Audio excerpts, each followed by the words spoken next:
नमस्कार, मैं हूं आपके साथ गौरव राजेंद्र। बुलेटिन की शुरुआत करते हैं। बीजेपी नेता कौल सिंह नेगी ने रामपुर में आयोजित प्रेस वार्ता में कहा कि आपदा प्रभावित परिवारों को सरकार द्वारा पर्याप्त सहायता प्रदान की जानी चाहिए। उन्होंने मांग रखी कि जिन लोगों के घर पूरी तरह से क्षतिग्रस्त हो चुके हैं उन्हें सरकार 7 लाख रुपए का मुआवजा दे। वहीं जिन घरों में दरारें आ चुकी हैं और लोग उन्हें छोड़ चुके हैं उन्हें भी पूरी तरह से क्षतिग्रस्त घोषित किया जाए। कौल सिंह नेगी ने कांग्रेस सरकार पर लापरवाही का आरोप लगाते हुए कहा कि बीते 2-3 सालों से दारण उच्च नरेड़, सरनाल और उरमड़ जैसी कई गांव लगातार धंस रहे हैं, लेकिन सरकार ने प्रभावित क्षेत्रों को बचाने के लिए कोई ठोस कदम नहीं उठाया है। उन्होंने प्रभावित क्षेत्रों का जियोलॉजिकल सर्वे करवाने और उस आधार पर ठोस नीति बनाने की मांग की है। नेगी ने कहा कि इस साल आपदा के जमीनों और बगीचों को भारी नुकसान पहुंचा है, जिसके लिए सरकार को उचित आकलन कर प्रभावित किसानों और बागबानों को मुआवजा देना चाहिए। साथ ही उन्होंने कहा कि आपदा के कारण सड़कों की हालत बेहद ख़राब है। 15/20 को जोड़ने वाली गानवी सड़क, पांडाधार, सेरीपुल, सरपारा और काशा सड़क पिछले 20-25 दिन से बंद पड़ी है। इन बाधित सड़कों को शीघ्र बहाल करने के लिए सरकार को युद्ध स्तर पर कार्य करना चाहिए। प्रेस वार्ता के दौरान बीजेपी मंडलाध्यक्ष सहित अन्य कार्यकर्ता मौजूद रहे।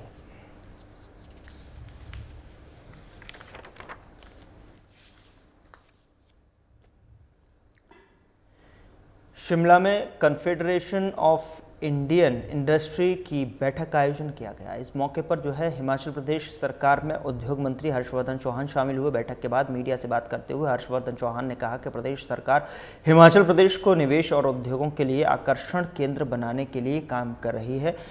हर्षवर्धन चौहान ने कहा कि प्रदेश में निवेशक को 118 की मंजूरी लेनी पड़ती है, जो कि एक जटिल प्रक्रिया है। सरकार इस नियम में ढील देने पर विचार कर रही है ताकि निवेशक आसानी से हिमाचल में आकर कारोबार शुरू कर सकें। उद्योग मंत्री हर्षवर्धन चौहान ने कहा कि प्रदेश में 2004 में केंद्र सरकार ने औद्योगिक पैकेज मिलने के बाद उद्योग क्षेत्र को बड़ी राहत मिली थी, लेकिन आज पुराने उद्योगों को स्थिर बनाए रखते हुए नई इकाइयों को स्थापित करना एक चुनौती बन गया है। उन्होंने कहा कि 2004 में प्रदेश का औद्योगिक निर्यात लगभग 550 करोड़ रुपए था।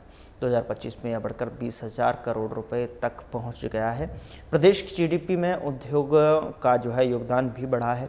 उन्होंने कहा कि बैठक में उद्योग प्रतिनिधियों ने अपनी समस्याओं का विस्तार से रखा। सबसे बड़ी दिक्कत धारा 118 के प्रावधानों से जुड़ी है, लेकिन इस बदलाव से हिमाचल को 800 से 1,000 करोड़ रुपए सालाना राजस्व नुकसान होने की आशंका है। यह चिंता केवल हिमाचल की नहीं बल्कि सभी राज्यों की है। चौहान ने केंद्र से आग्रह किया कि राज्यों के राजस्व घाटे की भरपाई की जाए, जैसा 2017 में जीएसटी लागू होने के बाद किया गया था। आज सीआईए की मीटिंग वो हुई है, जिसमें इंडस्ट्री के सभी अधिकारी और हमारे इंडस्ट्री के जितने सीआईए के से हमारा एक इंटरेक्शन हुआ है और एक विस्तृत चर्चा हुई है, जिसमें हमारा लक्ष्य है कि हिमाचल प्रदेश में इंडस्ट्री को कैसे प्रमोट किया जाए। और हम चाहते हैं हिमाचल प्रदेश में वो इंडस्ट्री और आए, क्योंकि हिमाचल में 2004 में जब इंडस्ट्री आई थी तो उस वक्त गवर्नमेंट ऑफ इंडिया से हमको इंडस्ट्रियल पैकेज आया था।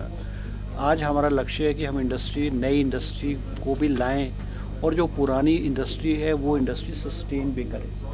2004 में हमारा जो एक्सपोर्ट था इंडस्ट्री का वो 550 करोड़ हुआ करता था, मगर 2025 में हमारा जो एक्सपोर्ट है, इंडस्ट्री का एक्सपोर्ट है, वो 20,000 करोड़ रुपए के करीब हमारा इंडस्ट्री का एक्सपोर्ट जो हम करते हैं हिमाचल से जो एक्सपोर्ट करते हैं। और हमारा जीडीपी का जो शेयर है इन टर्म्स ऑफ इंडस्ट्री का वो it is 43% of the state. आज विस्तृत रूप से चर्चा हुई है। पीएम मोदी के जीएसटी में किए गए सुधारों से देश के आम आदमी से लेकर व्यापारियों को बड़ी राहत मिलेगी। और शिमला में पत्रकार वार्ता कर विपक्ष नेता जयराम ठाकुर ने कहा कि 3 सितंबर को जीएसटी काउंसिल के 56वीं बैठक में जीएसटी के 4 स्लैब में से 2 स्लैब खत्म कर दिए गए हैं। 28% की जीएसटी के अंतर्गत आने वाले 90% उत्पाद को 18% की जीएसटी में लाया गया, और जबकि 12% की जीएसटी में आने वाले 99% उत्पादों को 5% के दायरे में लाया गया है। उसमें जीएसटी को खत्म किया गया है। जयराम ठाकुर ने कहा कि कैंसर थैलेसीमिया और अन्य जानलेवा बीमारियों के इलाज में इस्तेमाल होने वाले 31 महत्वपूर्ण दवाइयों को जीएसटी के दायरे से बाहर किया गया है। ऐसा फैसला देश के इतिहास में पहले कभी नहीं हुआ। दूध, पनीर, रोटी जैसी अनिवार्य चीज़ों को जीएसटी के दायरे से पूरी तरीके से बाहर रखा गया है। सिर्फ जो उत्पाद लोगों के स्वास्थ्य के लिए हानिकारक हैं उन्हीं उत्पादों को 40% जीएसटी के दायरे में रखा गया है। नरेंद्र मोदी ने जब से देश की बागडोर संभाली है तब से देश की अर्थव्यवस्था में तेजी से सुधार हुआ है। अर्थव्यवस्था में 11वें पायदान से देश को दुनिया के चौथे स्थान पर पहुंचाया गया है और 2029 तीसरे स्थान पहुंचने का लक्ष्य रखा गया है।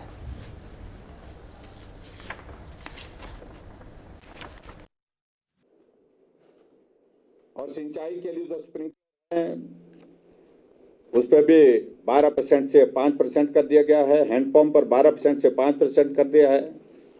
खाद बनाने वाली मशीनों पर भी 12% से 5% कर दिया है। और आगे हम इस बात को देखें जरा, अगर दो पहिए वाहन की अगर हम बात करें जिसमें 28% था, अब उसमें से 10% कम करके 18% कर दिया गया है। छोटी कारें 28% पहले था, अब 18% होगा। तिपहिया वाहन 28 से 18 कर दिया गया। यात्री वाहन 28 से 18 कर दिया गया। ये बहुत बड़ा, उसमें मैं कह सकता हूं कि एक बहुत बड़ा रिफॉर्म उसमें किया गया है।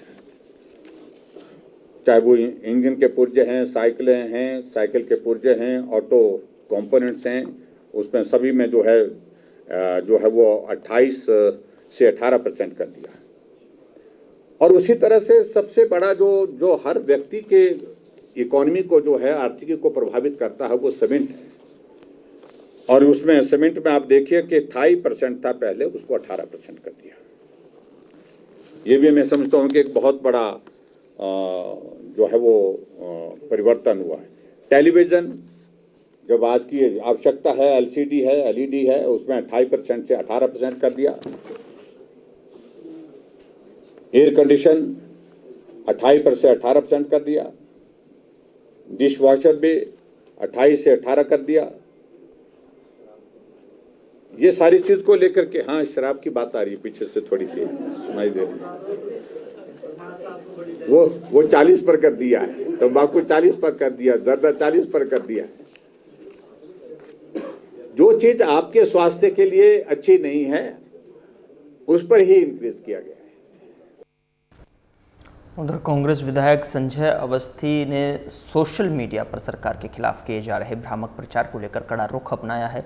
उन्होंने बताया कि विमल नेगी मौत मामले में एजेंसियां जांच कर रही हैं, लेकिन इसको लेकर सोशल मीडिया पर लगातार गलत और गुमराह करने वाली पोस्टें डाली जा रही हैं। इस संदर्भ में उन्होंने पुलिस में शिकायत दर्ज करवाई है। शिमला पुलिस ने मामला दर्ज कर जाँच शुरू कर दी है। इसी दौरान संजय अवस्थी ने सांसद कंगना रनावत के हालिया बयान पर भी पलटवार किया है। कंगना ने मुख्यमंत्री और मंत्रियों को लेकर तंज कसा था कि मुख्यमंत्री विदेश घूमने गए हैं और कुछ मंत्री हनीमून पर गए हैं।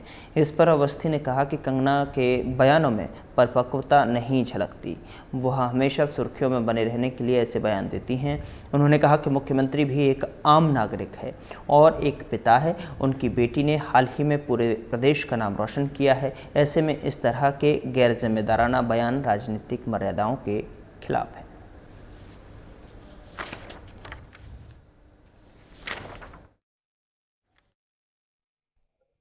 बीते काफी दिनों से एक ऐसा लगता है कि सुनियोजित षड्यंत्र के तहत जिस तरह से प्रदेश सरकार की माननीय मुख्यमंत्री सहित जो हमारे नेता हैं उनके बारे में जो विवादित टिप्पणियां की जा रही थी और अनाप शनाप बयानबाजी जो सोशल मीडिया में और के माध्यम से झूठे आरोपों को लेकर, जिसके पीछे कोई तथ्य नहीं है और जो कोई प्रमाणित नहीं है, ऐसे कुछ शख्स जो है वो जानबूझकर किसी के इशारे पर, मैं ऐसा कहना चाहूँगा कि वो सरकार की छवि और हमारे वरिष्ठ नेताओं की छवि पर लगातार जो है आघात कर रहे थे, प्रहार कर रहे थे और मात्र उद्देश्य था कि छवि को खराब करने का एक उद्देश्य, एकमात्र उद्देश्य था। और ठीक है, लोकतंत्र में जो स्वतंत्र विचारों की अभिव्यक्ति जो है उसका अधिकार है, लेकिन उसकी एक मर्यादा होती है। उधर कांग्रेस विधायक रामकुमार चौधरी ने एक प्रेस वार्ता में राज्यसभा सांसद पर गंभीर आरोप लगाए। चौधरी ने कहा कि सांसद उनके घर चाय पीने आए थे और इस दौरान उन्हें मंत्री बनाने का प्रस्ताव दिया गया। उन्होंने आरोप लगाया कि मैंने तो उन्हें चाय पर बुलाया था, लेकिन वे सरकार गिराने के दलाल बन कर आए थे। इसका मुझे भी दुख हुआ है और इस बारे में मैंने मुख्यमंत्री से भी चर्चा की थी। रामकुमार चौधरी ने स्पष्ट किया कि वे किसी भी प्रकार के दबाव या सीबीआई के डर से बीजेपी में शामिल नहीं हुए, अपनी पार्टी के साथ खड़े रहे। उन्होंने कहा कि बीजेपी में मैं नहीं गया था, बल्कि हर्ष महाजन गए थे जो इस तरह की बातें कर रहे हों। विधायक ने दोहराया कि वे कांग्रेस पार्टी के साथ मजबूती से खड़े हैं और किसी भी प्रकार के प्रलोभन या दबाव में आने वाले नहीं हैं।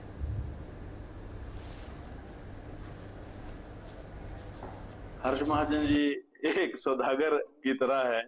हर्ष महाजन जी उस पार्टी को छोड़ के गए जिसको वो अपनी मां कहते थे।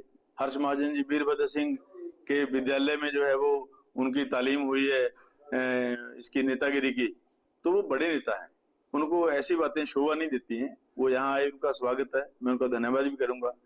और ऐसे समय में वो ऐसी बातें कर रहे हैं जब हिमाचल प्रदेश में डिजास्टर है, और खुद उन्होंने रोड की बात करी, और जिस रोड से वो गए वो भारत सरकार के सौजन्य से वो बन रहा है, तो वहां उनको आवाज उठानी चाहिए थी।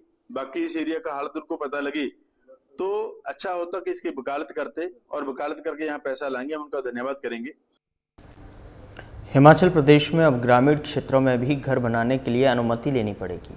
लोगों को अपने मकान का नक्शा टीसीपी विभाग की तर्ज पर बनवाना होगा, जो फिर पंचायत द्वारा स्वीकृत किया जाएगा। सरकार जल्द ही इस व्यवस्था को लागू करने जा रही है, जिसके तहत लोग बिना अनुमति के घर नहीं बना सकते हैं। यह फैसला सरकार ने पिछले 3 सालों से आपदा में हो रहे नुकसान को देखते हुए लिया गया है।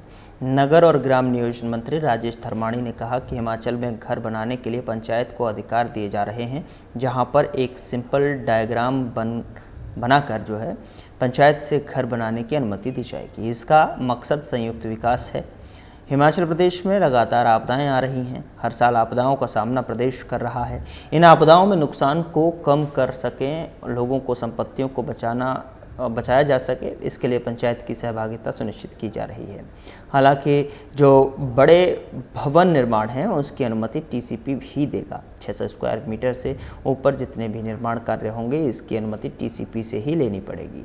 तकनीकी शिक्षा मंत्री ने बीजेपी नेताओं को जीएसटी के स्लैब पर कम करने और श्रेय लेने के बजाय देश की जनता से माफ़ी मांगने की नसीहत दे दी है। उन्होंने कहा कि जीएसटी स्लैब में कम होने से लोगों को जो है काफ़ी फ़ायदा होगा, लेकिन कांग्रेस पार्टी और राहुल गांधी शुरू से ही इस टैक्स का विरोध कर रहे हैं और इसे गब्बर सिंह टैक्स भी कह रहे थे और इसके सरलीकरण करने की मांग कर रहे थे। वहीं अब बीजेपी इसका श्रेय लेने का काम कर रही है, लेकिन उन्हें देश से माफ़ी मांगनी चाहिए जो 2017 से 25 तक अतिरिक्त टैक्स लेकर देश के लोगों को शोषण किया है। सांसद कंगना रनौत ने मुख्यमंत्री सहित कांग्रेस नेताओं पर लगातार टिप्पणी की जा रही है। वहीं राहुल गांधी को लेकर की गई टिप्पणी पर मंत्री राजेश धर्माणी ने पलटवार किया है।